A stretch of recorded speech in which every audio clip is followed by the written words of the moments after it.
कामयाबी के पीछे मत भागो, बल्कि काबिल बनो।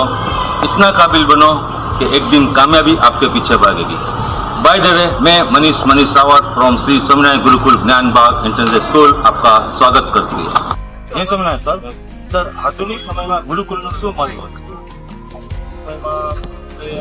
આપણે જૂની ધરોહરને પહેલાના ઋષિમુનિઓ વખતે એમ કહીએ ને ગુરુકુળનો જો એક ધરોહર પાયો છે આપણે ભારત સંસ્કૃતિ માટે. અને બીજા નંબરમાં બાળક માટે એક ખાસ છે કે બાળક ગમે ત્યાં ભણે પણ એને ખાલી ભણતર જ આપવામાં આવે છે, ઓનલી ફોર. એની સિવાય બીજું કોઈ પોતાની શારીરિક અથવા જે આપણે કહીએ કે સામાજિક જ્ઞાન નથી મળતું ભણતર સિવાય. ગુરુકુલ એક એવું માધ્યમ છે કે જ્યાં શારીરિક પોતાની સ્વાસ્થ્યની સામાજિક સાંસ્કૃતિક જ્ઞાન અને તમામ વસ્તુ ગુરુકુળમાં, અને છોકરું એક દૂર વ્યસની થાય છે. મહત્વનું એ. ઓકે, તમે સર ગુરુકુલની પદ્ધતિથી, ગુરુકુલની સિસ્ટમથી તમે ખુશ છો? બહુ બહુ. Okay, thank you sir.